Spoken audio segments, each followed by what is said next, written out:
বন্ধুরা, সম্পূর্ণ পর্ব দেখতে চ্যানেলটি সাবস্ক্রাইব করুন। এবার কুসুম আর আয়ুষ্মানকে একসাথে দেয়ালে জীবন্তভাবে আটকে রেখে চলে যায় দেবলীনা। দেয়ালের ভিতরে এমনভাবে ইট বসানো ছিল যে সামান্য শ্বাস নেওয়াও কঠিন হয়ে উঠছিল। আয়ুষ্মান অর্ধচেতন অবস্থায় কষ্টে কষ্টে ফিসফিস করে বলে, কুসুম, তুমি ঠিক আছো তো? কুসুম কষ্টে হাসার চেষ্টা করে বলে, আমি আছি ছোট সাহেব, আপনি ভয় পাবেন না, আমি কিচ্ছু হতে দেব না। কিন্তু নিয়তি যেন অন্য কিছুই লিখে রেখেছিল। কিছুক্ষণ পর হঠাৎ এক অজানা শক্তির কারণে সেই দেয়ালে ফাটল ধরতে শুরু করে। চারদিকে আলো ঝলমল করে ওঠে, আর ঠিক সেই মুহূর্তেই কুসুম আর আয়ুষ্মান দুজনেই অচেতন হয়ে যায়। পরদিন সকালে তারা নিজেদেরকে মন্দিরের বাইরে একটি নির্জন জঙ্গলে খুঁজে পায়। তারা নিজেরাই বুঝতে পারে না কিভাবে তারা বেঁচে ফিরল। কুসুম মনে মনে বলে, এটা কি দেবী মায়ের আশীর্বাদ ছিল? এদিকে সেই গুন্ডারা মন্দিরের কাছাকাছি এলাকায় ফিরে আসে এবং দূর থেকে কুসুম আর আয়ুষ্মানকে জীবিত দেখে হতভম্ব হয়ে যায়। একজন বলে ওঠে, হ্যাঁ রে, এরা তো আমাদের নিজের চোখে দেয়ালের ভিতরে পুঁতে রেখেছিলাম, তাহলে এরা বেঁচে ফিরল কিভাবে? ভয় আর আতঙ্কে তারা দ্রুত দেবলীনার কাছে ফোন করে জানায়। দেবলীনা তখন নিজের গোপন ঘরে বসেছিল। ফোন পেয়ে সে রেগে গিয়ে বলে, কি বলছো তোমরা? এটা অসম্ভব।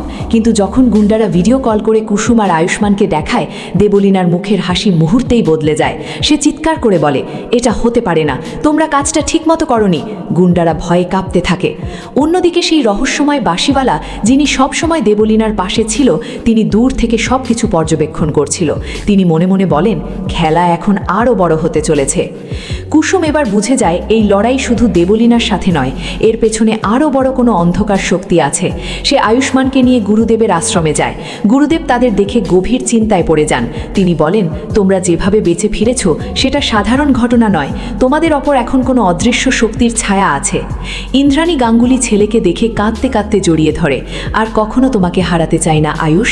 আয়ুষ দুর্বল কণ্ঠে বলে, মা, আমি ঠিক আছি, কুসুম না থাকলে আমি বাঁচতাম না। কিন্তু ঠিক সেই রাতেই আবার বিপদ নেমে আসে।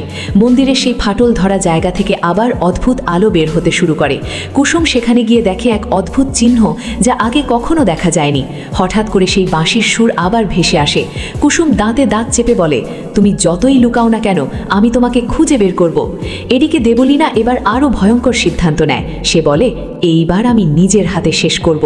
সে সেই রহস্যময় লোকের সাথে দেখা করে, যে তাকে আগে জেল থেকে বের করেছিল। লোকটা ঠান্ডা গলায় বলে, এটা শুধু শুরু ছিল দেবলীনা, আসল খেলা এখন শুরু হবে। পরদিন সকালে কুসুম আর আয়ুষ্মান আবার নিখোঁজ হয়ে যায়। কিন্তু এবার কেউ বুঝতে পারে, এবার গল্পটা আগের মতো থাকবে না, কারণ এবার কুসুম নিজেই প্রস্তুত দেবী মায়ের শক্তি নিয়ে অন্ধকারের বিরুদ্ধে শেষ লড়াই করার জন্য। কুসুম আর আয়ুষ্মান আবার নিখোঁজ হওয়ার খবর বাড়িতে পৌঁছাতে ইন্দ্রাণী গাঙ্গুলি প্রায় অজ্ঞান হয়ে পড়ে যায়। রাজবাবু তাকে ধরে রাখে আর বলে, এটা আর সাধারণ অপহরণ নয় ইন্দ্রাণী, এটা কোনো গভীর ষড়যন্ত্র। গুরুদেব চোখ বন্ধ করে ধ্যান করতে থাকেন। তারপর ধীরে ধীরে বলেন, এইবার অন্ধকার শক্তি সরাসরি কুসুমকে টার্গেট করেছে, কারণ সে এখন তাদের পথের সবচেয়ে বড় বাধা। এই কথা শুনে ইন্দ্রাণীর বুক কেঁপে ওঠে। অন্যদিকে কুসুম আর আয়ুষ্মানকে এবার নিয়ে যাওয়া হয়েছে এক পুরনো পাহাড়ি দুর্গে, যেটা বহু বছর ধরে পরিত্যক্ত। চারদিকে শুধু অন্ধকার আর শীতল বাতাস। আয়ুষ্মান এখন পুরোপুরি দুর্বল, আর কুসুম তাকে আগলে রাখার চেষ্টা করছে। হঠাৎ করেই সেই বাঁশির সুর আবার ভেসে ওঠে। এবার কুসুম বুঝতে পারে, এটা শুধু সুর না, এটা একটা সংকেত। সে দেয়ালের দিকে তাকিয়ে দেখে, আবার সেই অদ্ভুত প্রতীক জ্বলজ্বল করছে। কুসুম মনে মনে বলে, এই প্রতীকের মানে কি? কে তোমাদের পেছনে আছে? ঠিক তখনই দরজা খুলে যায়, আর দেবলীনা ধীরে ধীরে ভিতরে প্রবেশ করে। তার মুখে এক অদ্ভুত শান্ত হাসি। সে বলে, তোমরা ভাবছো তোমরা জিতে গেছো? আসল খেলা তো এখন শুরু হলো কুসুম। কুসুম দাঁড়িয়ে যায়, চোখে আগুন নিয়ে বলে, তুমি যতবারই আসো দেবলীনা, আমি ততবারই আয়ুষ্মানকে ফিরিয়ে আনবো। দেবলীনা হেসে উঠে বলে, তোমার এই সাহসটাই তোমাকে শেষ করবে। ঠিক তখনই হঠাৎ করে পুরো দুর্গ কেঁপে ওঠে। অন্ধকার ঘন হয়ে আসে, আর সেই রহস্যময় বাঁশিওয়ালা ছায়ার মতো এক কোণে দাঁড়িয়ে থাকে। তার বাঁশির সুর আরও তীব্র হয়ে ওঠে। কুসুম বুঝে যায়, এটা আর শুধু দেবলীনার খেলা না, এটা অনেক বড় কোনো অশুভ শক্তির পরিকল্পনা।